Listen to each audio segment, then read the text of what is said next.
말씀과 함께 81쪽 읽도록 하겠습니다. 하나님께서는 모세와 이스라엘 백성들에게 십계명을 가르쳐 주십니다. 먼저 1계명부터 4계명까지는 하나님과 이스라엘 백성들 간의 관계를 규정하고 있습니다. 그리고 5계명부터 10계명까지는 이스라엘이 가족과 이웃에 대해 어떤 원칙과 마음을 가져야 하는지 말씀하고 있습니다. 하나님께서는 십계명을 제정하신 후 제단에 관한 법을 가르치십니다. 은이나 금으로 신상을 만들지 말며 토단을 쌓을 때 다듬지 않은 돌을 사용하여 그 위에서 번제와 화목제를 드릴 것을 명령하십니다. 계속해서 출애굽기 20장의 말씀입니다. 우리가 어제까지 출애굽하여서 시내 광야에 이제 도착한 백성들이 이제 하나님과 언약을 맺겠습니다, 이렇게 결단을 하고 여호와 하나님 앞에 가까이 나아가게 되었습니다. 그리고 이제 하나님께서 이스라엘 백성들이 언약 백성으로 살기 위하여서 꼭 지켜야 될 10가지의 계명, 우리가 잘 아는 10계명의 말씀을 이제 주십니다. 사실 이 10계명은 계명 하나하나가 짧은 문장처럼 보이는 것들도 있지만 사실 깊은 의미들을 담고 있어서 짧은 새벽기도 시간에 다 다룬다는 것이 좀 어려운 일입니다만, 몇 계명을 중심으로 또 정체적으로 살펴보면서 하나님의 뜻과 그 마음을 같이 헤아려 보는 시간이 되면 좋겠습니다. 우리 먼저 1절과 2절 말씀을 보시면 하나님이 이 모든 말씀으로 말씀하여 이르시되 나는 너를 애굽 땅 종되었던 집에서 인도하여 낸 내 하나님 여호와니라고 말씀을 합니다. 하나님이 계명을 주시기 전에 먼저 스스로를 소개를 하시는데요. 나는 어떤 하나님이냐? 2절 말씀처럼 너를 애굽 땅 종되었던 집에서 인도하여 낸 하나님이다. 이것을 다시 한번 강조하십니다.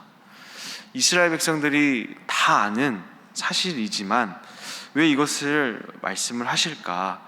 사실 이 말씀이 이제 앞으로 보게 될 이 10계명을 보는데 중요한 열쇠가 되는 말씀입니다. 너를 애굽 땅 종되었던 집에서 인도하여 낸 하나님, 바로 그 출애굽 사건을 일으키신 하나님, 바로 그런 하나님이 앞으로 주시는 계명이라고 한다면 어떤 내용의 계명들일까요?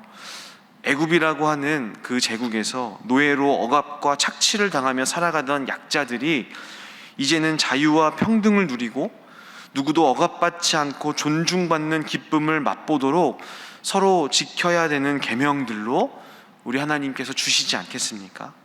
이 출애굽 사건이라고 하는 이 맥락 속에서 앞으로 10가지 계명을 읽고 해석해야 한다라는 것이죠. 이것을 우리가 기억하면서 먼저 첫 번째 계명을 보도록 하겠습니다. 우리 다 같이 3절의 말씀을 함께 읽어보도록 하겠습니다. 3절입니다. 시작. 너는 나 외에는 다른 신들을 내게 두지 말라. 아멘. 이 말씀을 읽을 때는요, 당시 사람들이 세상에 여러 신들이 있다고 믿고 있는 그 다신교의 문화, 그 속에 있었다는 것을 우리가 생각하면서 읽어야 될 필요가 있습니다. 그 말인즉 내가 여러 신들을 동시에 믿을 수 있었다라는 것이죠. 이스라엘 백성들이 400년 동안 노예 생활을 해왔던 그 애굽에도요, 수많은 신들이 있었습니다. 그래서 백성들은 그 신들을 자기의 필요에 따라서 선택하여 믿고 섬기기도 했습니다. 근데 오늘 하나님께서 분명하게 말씀하시는 것은 이제는 나 외에는 다른 신들을 두지 말라라고 말씀하시는 것이죠. 바꿔서 말하면 오직 하나님만을 이제는 믿고 섬기라라는 것입니다. 그러면 다른 신들이 아닌 오직 하나님만을 믿고 섬긴다는 것은 어떤 의미를 가지고 있을까요? 앞에 2절에서 하나님이 스스로 소개를 해주셨던 것처럼 출애굽의 하나님, 애굽 땅 종되었던 집에서 인도하여 내시는 그 하나님만을 믿으라라는 것이죠. 다시 말하면 세상에서 짓밟힌 사람들, 억울한 일을 당해도 항의조차 할 수 없는 사람들, 내일에 대한 희망 없이 살아가는 사람들, 남에게 무시당하고 박해받는 것을 숙명처럼 받아들이며 살아가는 그 사람들을 찾아가시는 하나님, 그들이 존귀한 존재로 살아갈 수 있도록 회복하시고 인도하시는 하나님, 이 하나님만을 믿으며 이 하나님을 믿는 사람처럼 살아가라라는 말씀입니다.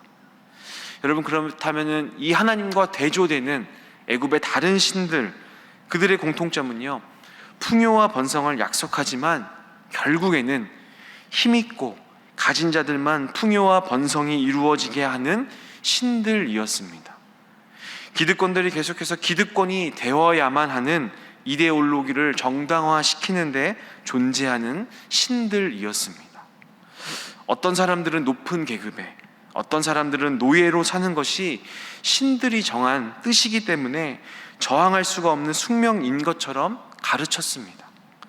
이제는 그러한 신들과 그러한 가르침에서 떠나서 너희가 약속의 땅에서 이제 살게 될 때에 너희가 종되었을 때 당했던 것처럼 앞으로 너희의 종이 될 사람들에게 그렇게 하지 말고, 약하고 소외된 사람들에게 가장 큰 관심을 갖고 계시는 분이 바로 너희를 인도하여 낸 하나님인 것을 기억하고 그 하나님을 믿는 사람처럼 그들을 잘 살피며 살라라는 이야기입니다. 이것이 애굽 땅 종되었던 집에서 인도하여 낸 하나님 외에 다른 신들을 두지 않는 믿음의 삶이라는 것입니다. 그래서 오늘도 우리가 다른 신이 아닌 하나님만을 믿는다라고 한다면 바로 이러한 가치관을 가지고 우리가 살아야 합니다. 그런데요, 오직 나만을 생각하고 특별히 약한 사람들의 아픔과 고통에 대해서 무관심한 삶을 이어간다라고 한다면 그 사람의 입술로는 아무리 내가 하나님을 믿는다라고 할지라도 그건 뭐예요? 하나님 외에 다른 신을 믿고 살아가는 것이라고 봐야 된다라는 것입니다. 우리가 말씀 앞에서 우리는 어떤 신을 믿고 살아가는 사람들인가, 이것을 다시 한번 깊이 묵상해보는 저와 여러분 되시기를 주님의 이름으로 축복합니다. 계속해서 두 번째 계명의 말씀을 주십니다. 4절부터 6절까지의 내용인데요, 한마디로 너를 위하여 새긴 우상을 만들지 말고 그것을 섬기지 말라라는 말씀입니다. 여러분, 사람들이 어떤 우상, 어떤 형상, 이것을 만드는 이유가 무엇일까요? 그것은 인간의 연약함 때문이라고 할 수가 있습니다. 오늘 말씀에도 너를 위하여 새긴 우상을 만들지 말라고 이야기를 하십니다. 너를 위하여. 우리는요, 불안하고 두려운 일이 있을 때 뭔가 눈에 보이는 그런 것들이, 붙잡을 만한 것들이 있어야 안심하는 존재들이 바로 우리들입니다. 간혹 이제 제가 신방을 할 때도 이제 어떤 어려움에 처한 성도님들을 위해서 하나님께서 주시는 그 말씀들을 제가 열심히 이제 나눕니다. 근데 그 하나님의 말씀으로부터 오는 어떤 안정감을 누리는 것보다요, 제가 십자가 모형을 이렇게 또 드릴 때가 있는데 이것을 더 기뻐하시는 성도님들을 제가 이제 볼 때가 있습니다. 이스라엘 백성들이 400년 동안 노예로 살면서 만들었던 것이 여러분 무엇이겠습니까? 거대한 피라미드, 또 거대한 스핑크스, 이런 것들을 만들었고 그것에 신성이 곁들어 있다라고 믿었습니다. 제가 아직 직접적으로 본 적은 없지만 이런 다큐멘터리나 이런 것들을 통해서 그런 것들을 보아도요, 규모가 얼마나 크고 위대하고 대단합니까? 불가사리한 미스터리라고 이야기를 하는 것처럼. 근데 자신들을 인도해낸 그 하나님을 눈에 보이는 방식으로 표현하려고 한다면 그것보다는 더 크고 더 위대하게 만들고 싶어 하지 않겠습니까? 그러려면 애굽에서 때보다 더 고통스러운 노동을 수반해야 되는데 우리 하나님께서는 그러지 말라라는 것입니다. 하나님은 자신을 위해서 백성들이 또 노예와 같은 고된 수고하는 것을 원치 않으셨다는 사실입니다. 또 하나님은요, 어떠한 상징물로 표현되거나 이해될 수 있는 분이 아닙니다. 어떤 형상을 정말 훌륭하고 기가 막히게 만들었다고 할지라도요, 그것이 하나님을 제대로 표현할 수 없습니다. 하나님을 어떤 상징물로 만들게 되면 오히려 하나님이 제한적이고 어떤 거기에 틀에 갇힌 모습으로 오히려 이상한 신으로 오해될 수 있게 되는 것이죠. 그래서 하나님께서는 우상을 만들지 말 것을 이스라엘 백성들을 사랑하시기 때문에 또 말씀하시고, 5절 후반부에 보시면 하나님은 질투하는 하나님이심을 소개하면서 나를 미워하는 자의 죄를 갚되 아버지로부터 아들에게로 3, 4대까지 이르게 하거니와 나를 사랑하고 내 계명을 지키는 자에게는 1000대까지 은혜를 베풀겠다라고 말씀을 하십니다. 간혹 이 말씀, 아버지로부터 아들에게까지 3대로 죄를 갚는다, 이 말씀 때문에 가계 저주론, 이런 말 여러분 아마 들어보셨는지 모르겠습니다만 이렇게 이야기하는 경우가 있는데요. 고대 근동의 모든 가정은요 3, 4대가 같이 함께 살았습니다.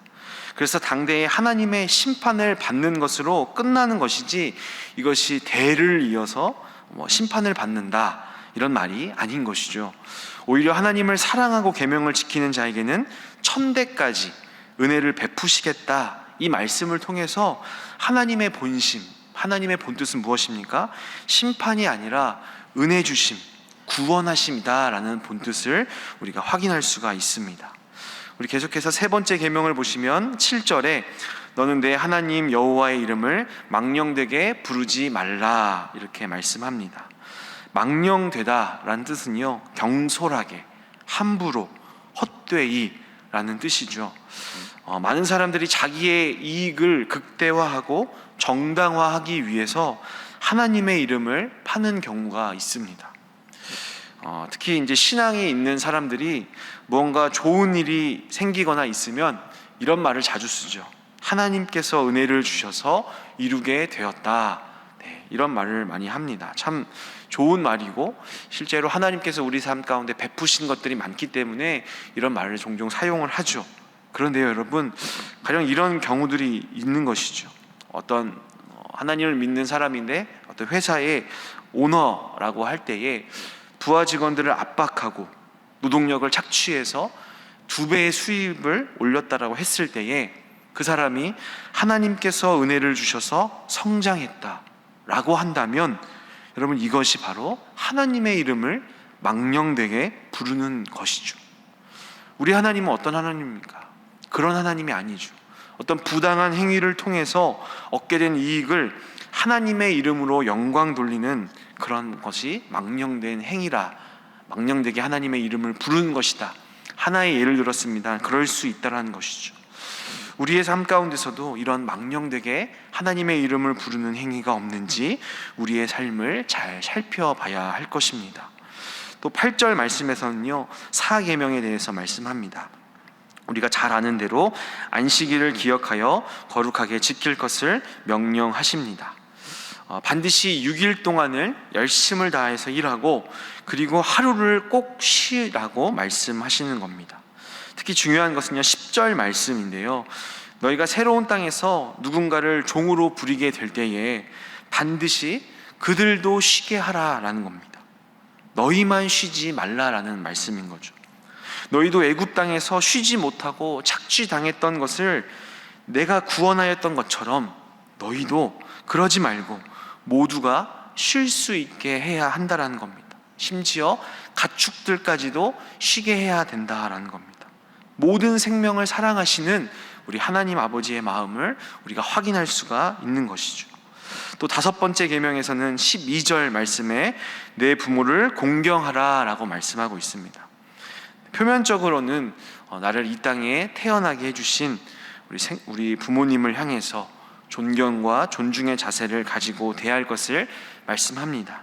근데 이것뿐만이 아니라 더 나아가서 부모라고 하는 대상은요 나이 든 사람들, 늙어서 이제는 효율성과 쓸모의 관점에서 의미를 찾지 못하는 그런 노인들, 사회적 약자를 지칭하기도 합니다.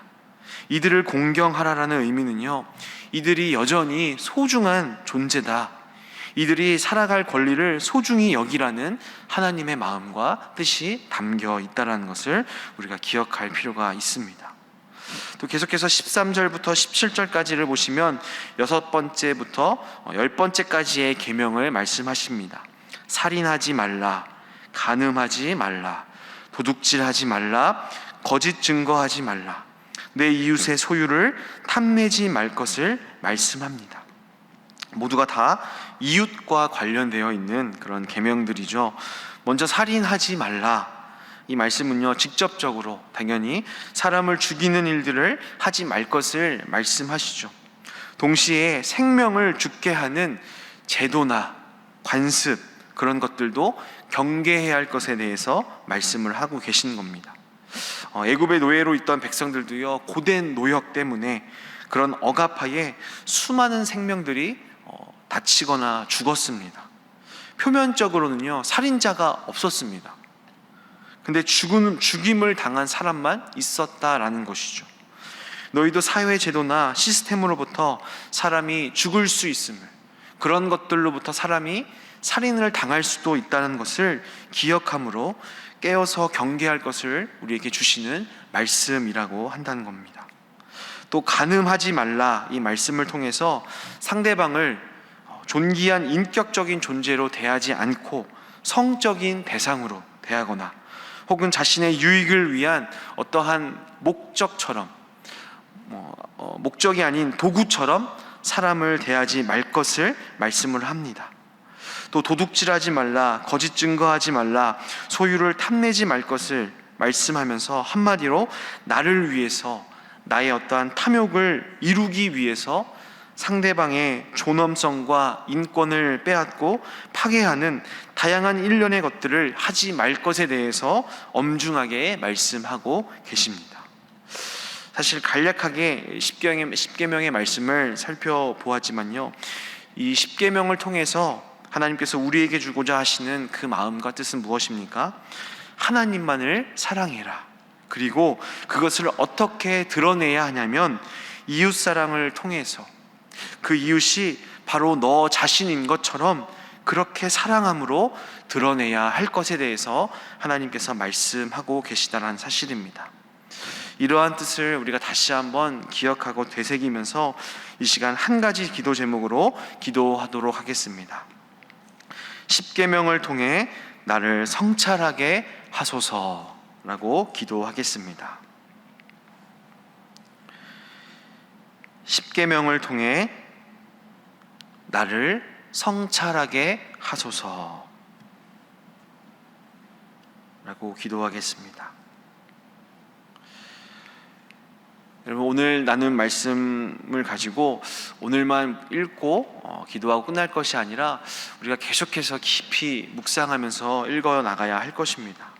정말로 하나님께서 이 말씀을 통해서 우리에게 주신 그 가치관이 무엇인지, 그 하나님의 마음이 무엇인지, 그 하나님의 뜻이 무엇인지를 우리가 깊이 헤아릴 수 있어야 할 것입니다. 그래서 정말 나는 하나님을 제대로 섬기며 올바르게 사랑하고 있는지, 또 이웃을 사랑하는 것에 있어서 내가 생각했던 대로 사랑하는 것은 없었는지, 내가 소홀했던 부분은 없었는지, 미처 깨닫지 못했던 부분들은 없었는지 성령의 조명하심을 구하시면서 하나님을 바르게 사랑하시고 또 우리의 이웃들을 바르게 사랑하는 하나님의 귀한 언약 백성 다 되시기를 주님의 이름으로 축복합니다.